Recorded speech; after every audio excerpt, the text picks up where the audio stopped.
So in continuation to our previous lecture where we talked about the basics of transformer and its working as well as construction, and today we shall be talking about the equivalent representation and the phasor diagram of the quantities or the variables that are involved in transformer.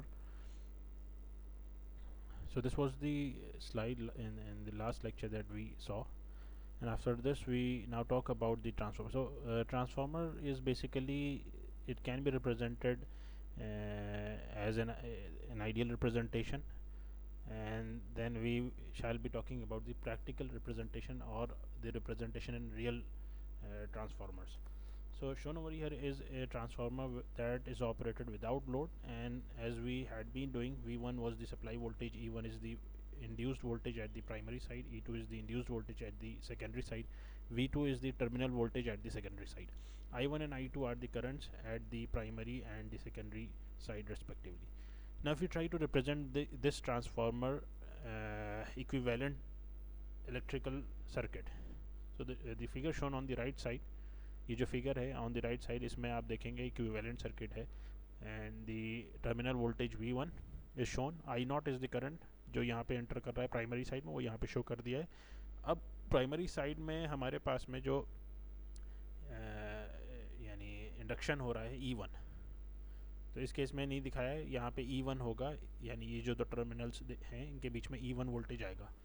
R0 जो है ये represent करता है iron loss, जो flux establish हुआ है core में, और इस कोर में लॉसेस हो रहे हैं, आयरन लॉस यानी हिस्टेरेसिस और एडी करंट लॉस, उन दोनों का कॉम्बिनेशन है. आर नॉट के रिप्रेजेंट टर्म्स में हमने लिख दिया. तो जो भी लॉसेस हो रहे हैं उसका हमने इक्विवेलेंट रिप्रेजेंटेशन आर नॉट के टर्म्स में शो कर दिया है. तो आयरन लॉस यहाँ पे आ जाएंगे I C square R naught. I C जो है that corresponds to the current which will be producing the iron losses. तो ये सब इक्विवेलेंट रिप्रेजेंटेशन है. एक्चुअल में आयरन लॉस जो हो रहा है वो हिस्टेरेसिस और एडी के फॉर्म में हो रहा है. Then we have the second component X naught. X naught क्या है? X naught is the magnetising component. मतलब ये है कि इस कोर में जो मैग्नेटिक फील्ड इस्टेब्लिश की गई है उसमें कुछ एनर्जी इन्वॉल्व है. तो जो एनर्जी हमने सप्लाई करी उसमें से जो एनर्जी फ्लक्स इस्टेब्लिश करा रही है वो रिप्रेजेंट करी जाएगी इस इंडक्टेंस से. तो inductance is responsible for producing magnetic field, इसीलिए हम जो फ्लक्स यहाँ पे प्रोड्यूस हो रहा है उसका इक्विवेलेंट इलेक्ट्रिकल सर्किट में एक्स नॉट से शो कर रहे हैं, which is equivalent inductance responsible for the production of the magnetic flux in. ये सब इक्विवेलेंट रिप्रेजेंटेशन है. ये फेजर डायग्राम को हम देखते हैं दोबारा. तो इस केस में हम देखेंगे कि when we supply a voltage in the AC form V1 and E1 is the induced voltage at the primary side, E2 is the induced voltage at the secondary side, and V2 is the terminal voltage. Now if V1 is, we start with the flux phasor. So if we assume that the flux is the reference is shown on the reference axis phi, as shown in this figure. So phi is shown on x-axis. Now the flux is produced by the current Im, because Im जो है current, this is responsible for the production of flux phi, and thus Im will be in phase with phi. तो यहाँ पे हमने show कर दिया Im which is in phase with phi.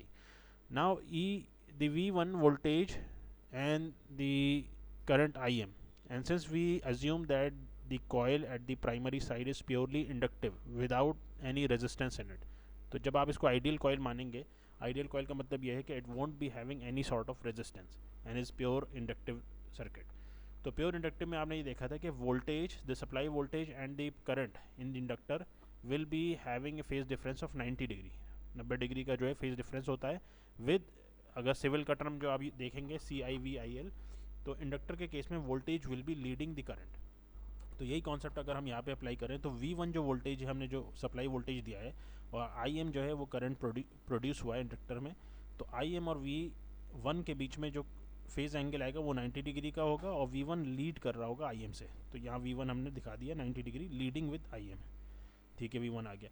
अब next है कि जो फ्लक्स इस कोर के अंदर इस्टेब्लिश हुआ है, that flux is going to induce voltages E1 and E2 at the primary and secondary side respectively.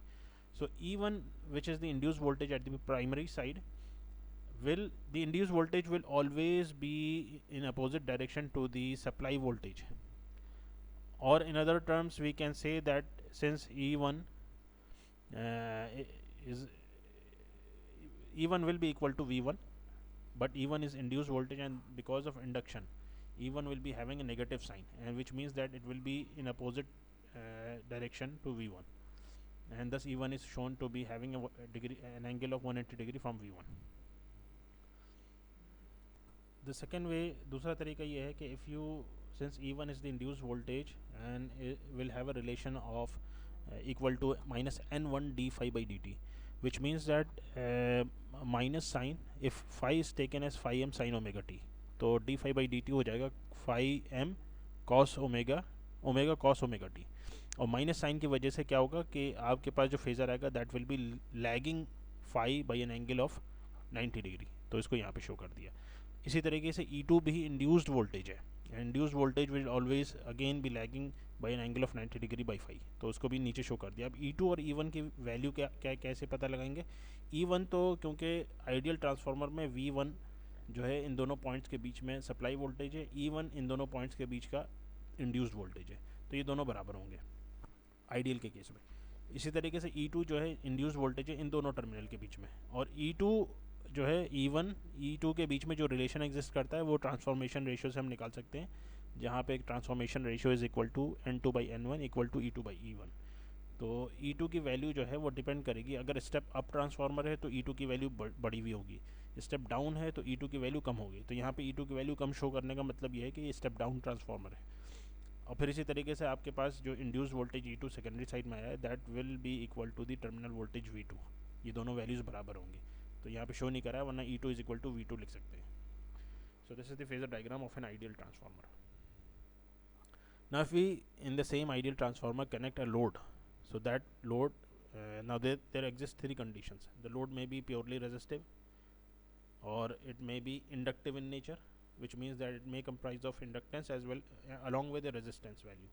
तो RL load भी consider हो सकता है, या it may be a capacitive load, which means that the load might be comprising of some part of resistance and capacitance.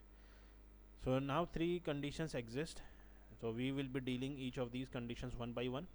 तो पहले हम purely resistive circuit के केस में देखते हैं कि फेजर डायग्राम कैसा आता है. तो ये रेजिस्टिव का केस है. तो जब आपने लोड कनेक्ट किया रेजिस्टिव, अच्छा इन दोनों ट्रांसफार्मर के बीच में डिफरेंस देखिए क्या होता है. यहाँ पे टर्मिनल जो वोल्टेज है सेकेंडरी साइड में दे आर लेफ्ट ओपन, लेकिन यहाँ पे जो टर्मिनल्स हैं, ये टर्मिनल एंड्स जो हैं, ये टर्मिनल्स यहाँ पे ओपन है, और यहाँ पे हमने लोड कनेक्ट किया और मान लीजिए यहाँ पे प्योर रेजिस्टर लगा दिया. तो जैसे ही आप लोड कनेक्ट करेंगे तो इसमें करंट फ्लो होने लगेगा I2, इसको I2 मान लेते हैं.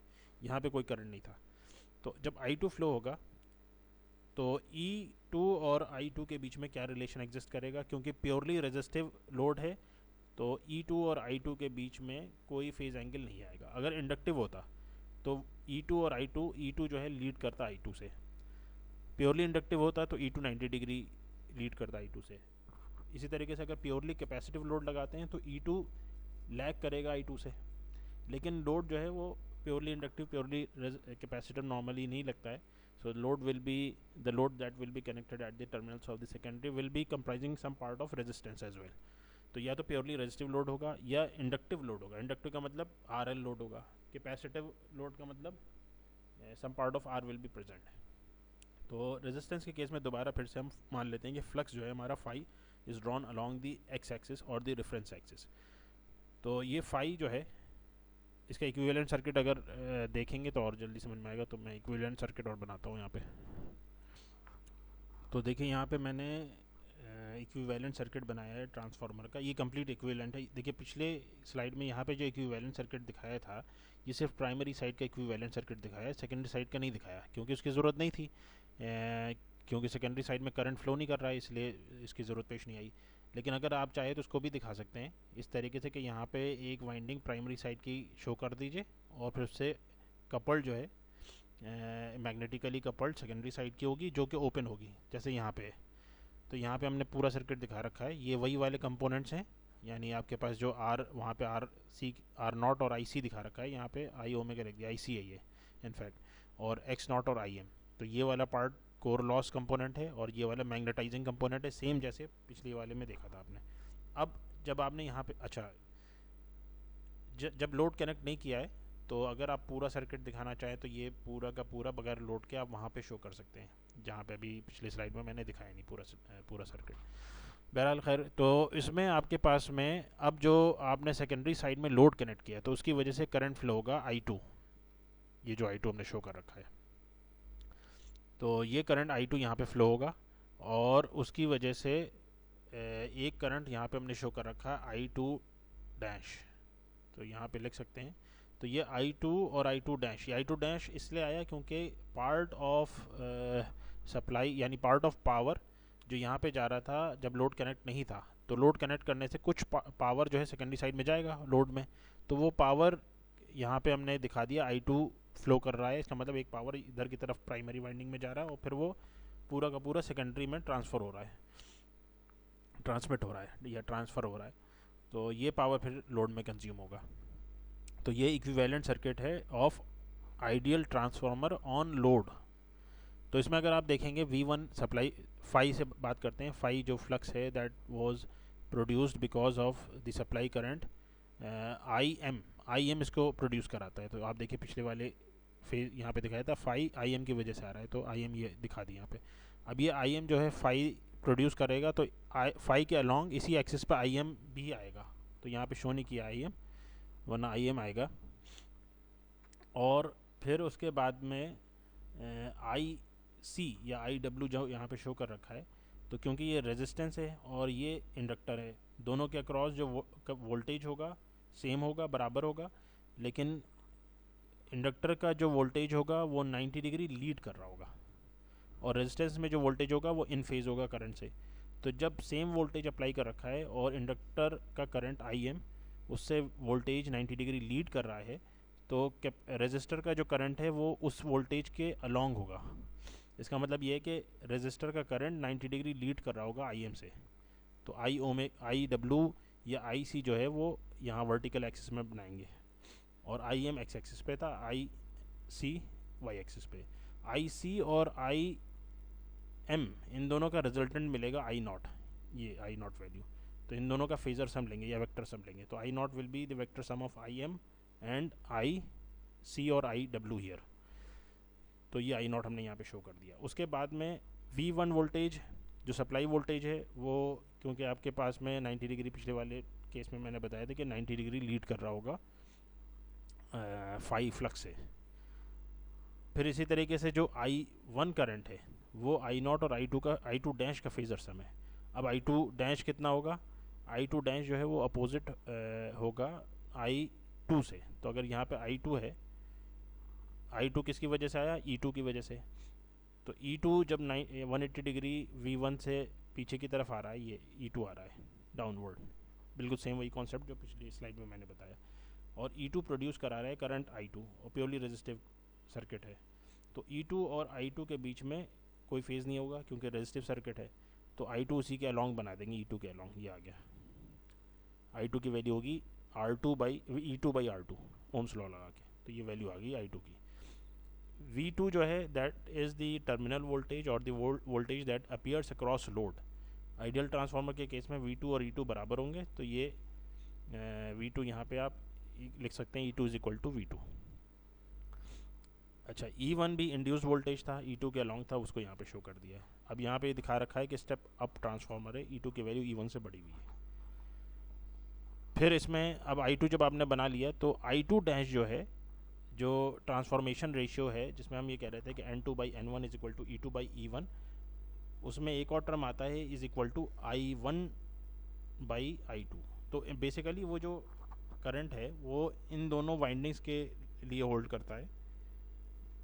तो इसमें जो है अगर मान लीजिए यहाँ पे I2 आपने माना है, ये I2 डैश है, तो ट्रांसफॉर्मेशन रेशियो बराबर हो जाएगा I2 डैश बाई I2 के। तो अच्छा, दूसरी चीज़ ये है कि I2 डैश जो है that is the current because of supply voltage, और I2 जो है वो फ्लक्स की वजह से प्रोड्यूस हो रहा है, यानी E2 की वजह से आ रहा है। मैं तो I2 E2 के अलॉन्ग होगा, लेकिन I2 डैश जो होगा ये इन अपोजिट फेज में होगा I2 से, क्योंकि ये V1 की वजह से आ रहा है, ये इंड्यूस्ड करंट है, ये सप्लाई करंट है। तो सप्लाई करंट जो है वो इससे 180 डिग्री, जिस तरह से वोल्टेज के बीच में हमें 180 डिग्री फेज डिफरेंस मिल रहा है, ऐसे ही इन दोनों के बीच में फेज डिफरेंस 180 मिल रहा है। उसके बाद में आई टू डैश और आई नॉट, इन दोनों का फेज़र सम जो है वो आई वन के बराबर हो जाएगा। तो इन दोनों का फेज़र सम लेंगे तो आई वन ये मिल गया। So this is the phasor representation of an ideal transformer operated on resistive load. नीचे लिखा हुआ है रेजिस्टिव। एक चीज़ यहाँ पे थोड़ी सी करेक्शन है, वो ये है कि ये फेज़र सम से ये स्टेप अप ट्रांसफार्मर है, लेकिन अगर वाइंडिंग्स देखेंगे तो ये स्टेप डाउन दिखा रखी है, तो खैर ये वाइंडिंग्स उलट देंगे तो स्टेप अप हो जाएगा। तो ये करेक्शन, आप नंबर वाइंडिंग्स बढ़ा देंगे तो स्टेप अप हो जाएगा।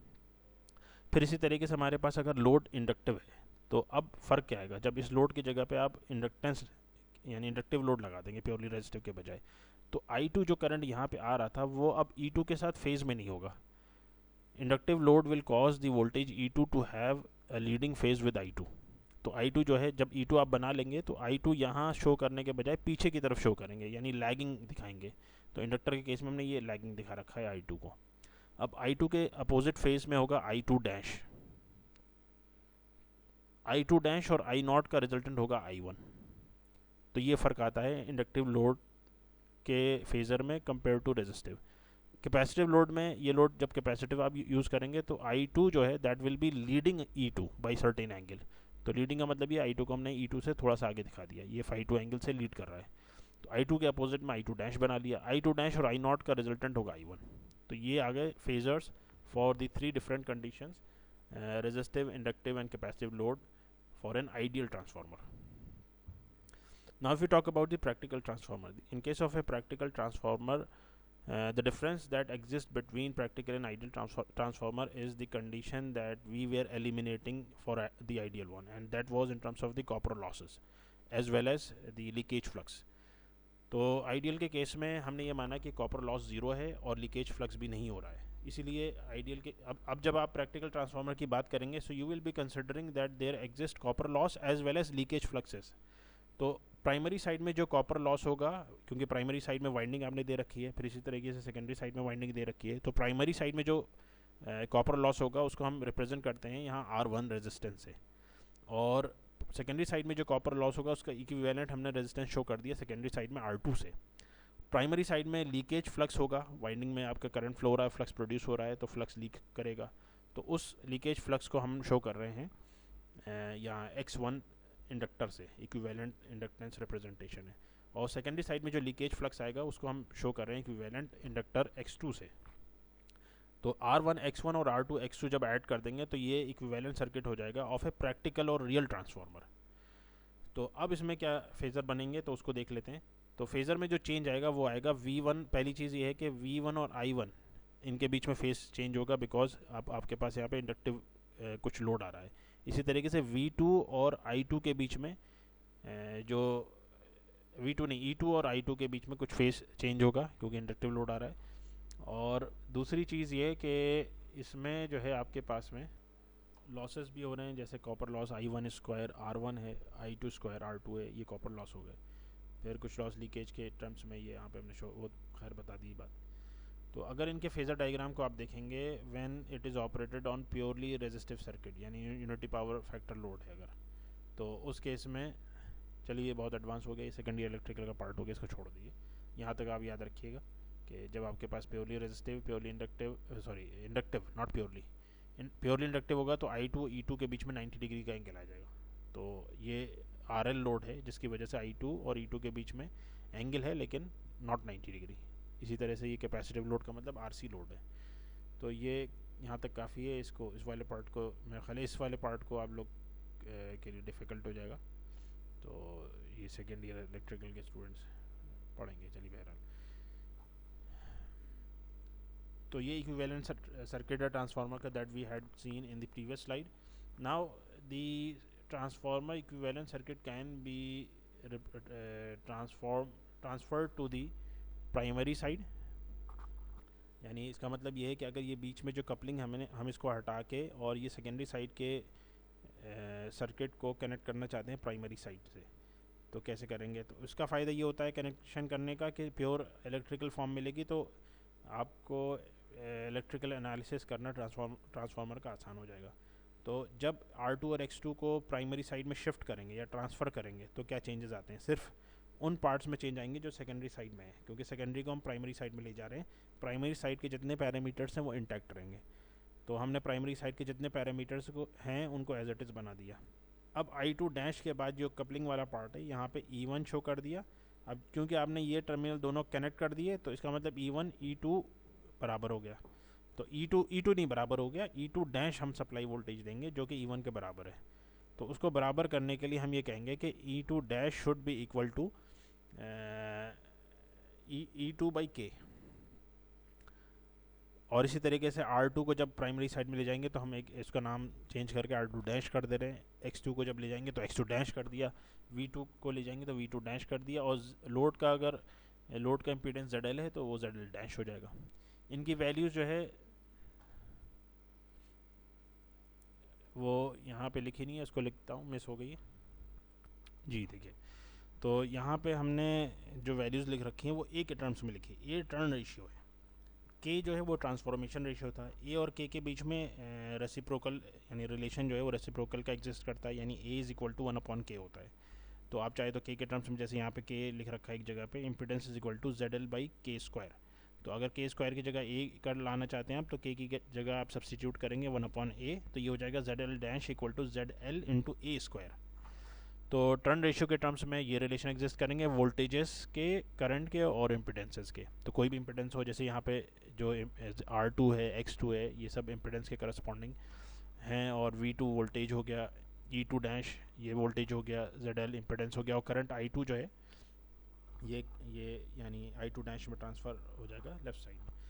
तो जब आप E2 डैश को प्राइमरी साइड में रेफ़र करेंगे, यानी E2 डैश की वैल्यू क्या हो जाएगी, A टाइम्स E2 हो जाएगी, और जो करंट प्राइमरी साइड में जितने भी रेफ़र होंगे वो क्या हो जाएंगे, 1/a टाइम्स उनके ओरिजिनल वैल्यू। यानी जैसे I2 डैश अगर आप लिखेंगे रिफ़र टू प्राइमरी, वो 1/a टाइम्स I2 हो जाएगा, जो I2 करंट यहाँ पे हमने सेकेंडरी साइड में शो कर रखा है।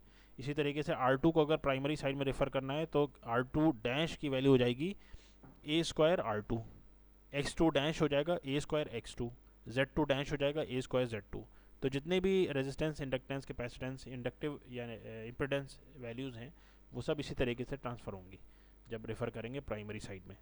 और V2 डैश जो वोल्टेज है, टर्मिनल वोल्टेज, उसको जब प्राइमरी साइड में रेफ़र करेंगे V2 को जब रेफ़र करेंगे इस वाले वोल्टेज को, तो ये V2 डैश बन गया। तो V2 डैश की वैल्यू कितनी आएगी, A times V2।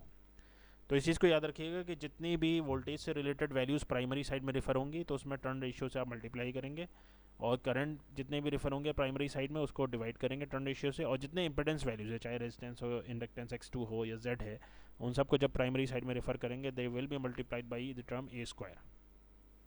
Secondary side में ये चीज़ उलट हो जाती है। तो सेकेंडरी साइड का मतलब ये है, रेफरिंग टू सेकेंडरी साइड का मतलब ये है कि प्राइमरी साइड को हम सेकेंडरी साइड में ले जाके कनेक्ट कर रहे हैं। तो ये जो क्वांटिटीज़ हैं प्राइमरी साइड में उनमें क्या चेंजेस आएंगे, तो यहाँ पे देखिए कनेक्शन शो कर रखा है। सेकेंडरी साइड के जितने भी पैरामीटर्स हैं वो सारे इंटैक्ट हैं और चेंजेस आएंगे इन सब वैल्यूज़ में। तो यहाँ हमने लिख दिया V1 dash, R1 dash, X1 dash, I1 dash, R0 dash, X0 dash, IM dash, W dash या IC डैश, I0 डैश। तो फिर वही उनका इन्वर्स जो पहले किया उसका इन्वर्स करना है। इसका मतलब ये है कि जितने भी करंट क्वांटिटीज़ होंगी जब आप रेफ़र करेंगे सेकेंडरी साइड में वो सब मल्टीप्लाई होंगी ए से, जितनी वोल्टेज क्वांटिटीज़ होंगी जब आप सेकेंडरी साइड में रेफ़र करेंगे वो डिवाइड होंगी ए से, और जितनी इम्पिडेंसेस वैल्यूज़ होंगी चाहे रेजिस्टेंस, इंडक्टेंस हो या इम्पिडेंस हो, वो जब रेफ़र होंगी सेकेंडरी साइड में they will be divided by A square. Transformation ratio के टर्म में लिखना चाहेंगे तो A की जगह 1/k सब्सटीट्यूट कर देंगे।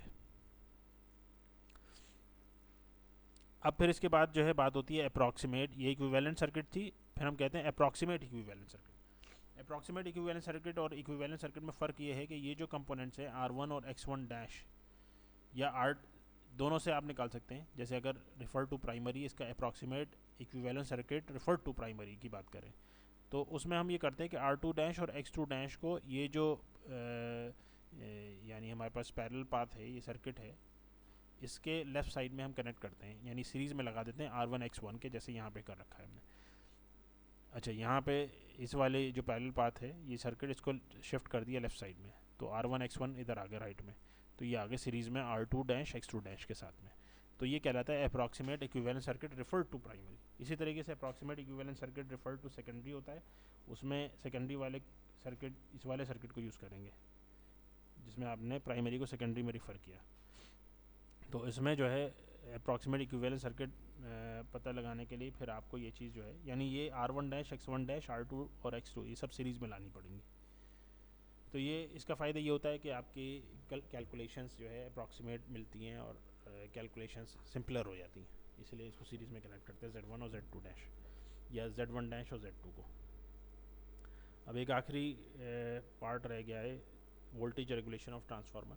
तो वोल्टेज रेगुलेशन जो है इसका मतलब क्या होता है पहले, तो नॉर्मली होता ये है कि आपके ट्रांसफार्मर्स में जब लोडिंग की जाती है यानी लोड डाला जाता है तो सेकेंडरी साइड जो वोल्टेज है जिसको हम V2 कह रहे हैं टर्मिनल वोल्टेज, तो वो लोड लगाने के बाद में उसमें आइडियली तो ये था कि E2 के बराबर होना चाहिए था, लेकिन जब लोडिंग करी जाती है तो V2 की वैल्यू जो है वो ड्रॉप हो जाती है, चेंज हो जाती है। तो चेंज होने की वजह से E2 के बराबर नहीं रहती। अब ये जो ड्रॉप या चेंजेस जो हो रही हैं V2 वोल्टेज सेकेंडरी साइड में, ये कितनी परमिसिबल है, तो उसके लिए हम एक टर्म डिफाइन करते हैं वोल्टेज रेगुलेशन। तो हम ये नहीं चाहते हैं कि मिसाल के तौर पे अगर हमारे सेकेंडरी साइड में E2 की वैल्यू है लेट्स से 220 kV और हमने कनेक्ट किया लोड, तो V2 220 से चेंज होके यानी 150 रह गया, तो दिस इज़ नॉट परमिसिबल। तो हम फिर वोल्टेज रेगुलेशन के कुछ लिमिट्स यानी डिफाइन करते हैं कि अगर इतना वोल्टेज रेगुलेशन परमिसिबल है यानी change in the terminal voltage at the secondary side इतने से इतने रेंज तक रहनी चाहिए। तो वोल्टेज रेगुलेशन की जो डेफिनेशन है that is given as E2 minus V2 divide by E2, और परसेंटेज के टर्म्स में निकालना चाहेंगे तो 100 से मल्टीप्लाई कर देंगे। तो फिर जो है वोल्टेज रेगुलेशन नॉर्मली डिफाइन की जाती है कि साहब इतने परसेंट वोल्टेज रेगुलेशन परमिसिबल है, इसके बियॉन्ड परमिसिबल नहीं है, क्योंकि उसकी वजह से फिर दूसरे जो सेफ्टी प्रॉब्लम्स और जो ब्रेक डाउन प्रॉब्लम्स आ सकती हैं, इसीलिए वोल्टेज रेगुलेशन की एक लिमिट दी जाती है कि इस लिमिट से इस लिमिट तक हम जो है इसको परमिट करते हैं। इससे रिलेटेड क्वेश्चंस जो हैं वो आपको दिए जाएंगे, तो उसको आप सॉल्व करके होम असाइनमेंट में सबमिट करिएगा।